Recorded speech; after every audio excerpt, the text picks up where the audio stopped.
वो स्वयं कैसे स्वभाव संस्कार वाली आत्मा है?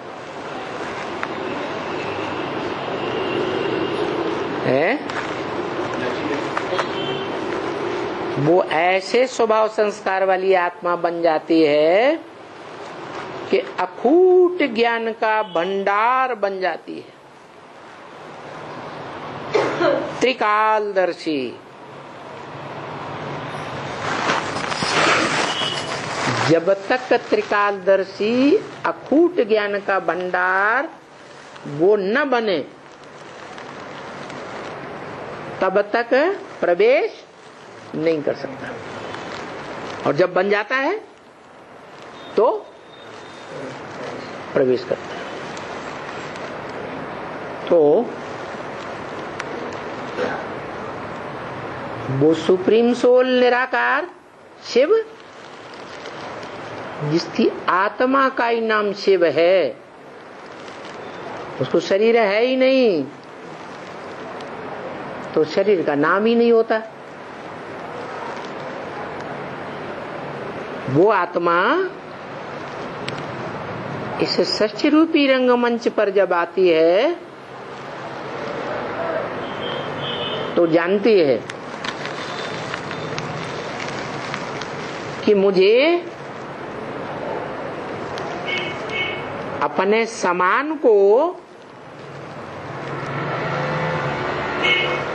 माता बनाना है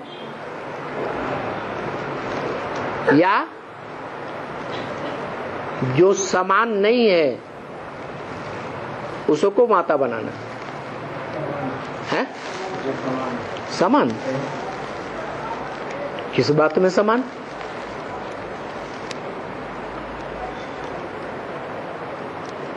जिसमें प्रवेश करता है वो किस बात में समान है?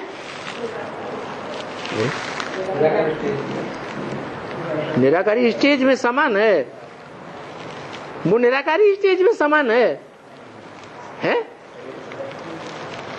अंतिम जन्म में मनुष्य सृष्टि का बीज रूप आत्मा निराकारी होता है कि देह अभिमानी सांडा होता है? देह अभिमानी होता है। तो विपरीत हुआ या उसके अनुकूल हुआ?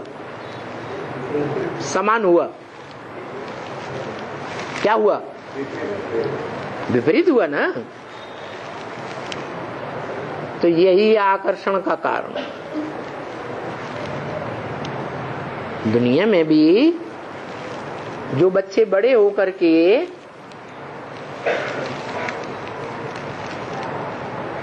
सत्य को धारण करते हैं,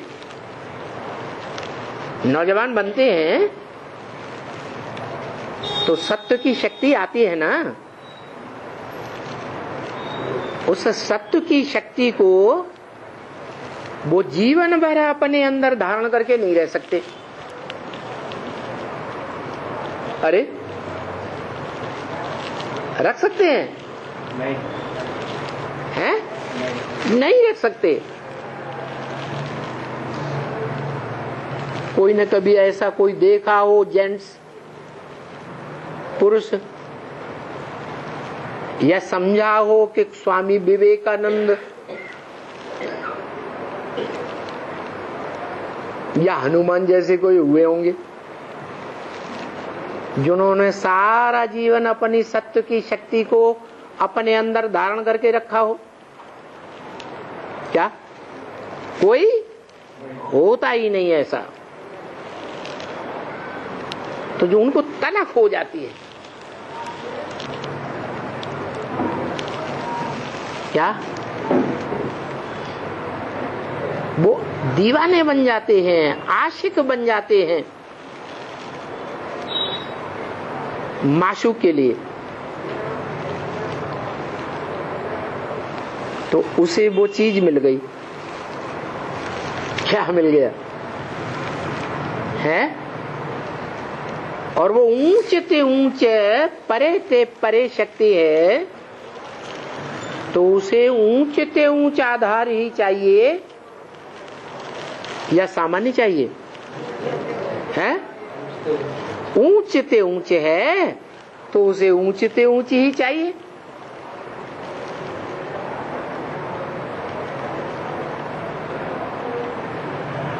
भले उसके अनुकूल नहीं है, प्रतिकूल है, वो निराकार है 100%, और जिसमें प्रवेश किया वो है साकार 100%। कि परसेंटेज में कम है, 100% देह अभिमानी। तो इसलिए परंपरा पड़ गई।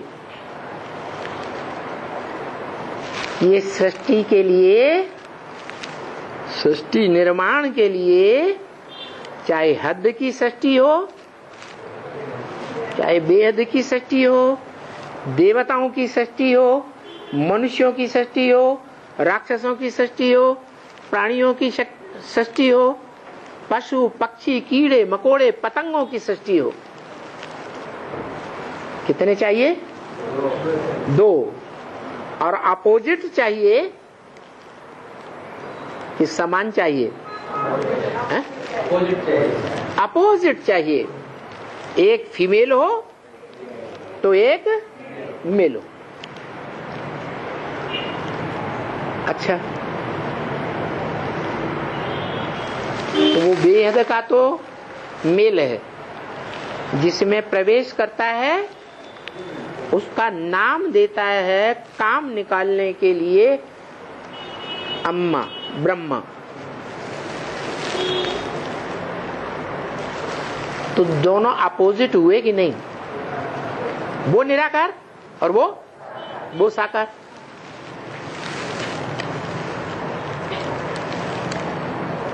निराकार जितना निराकार होगा, सूक्ष्म होगा, उतना तीक्ष्ण होगा या नहीं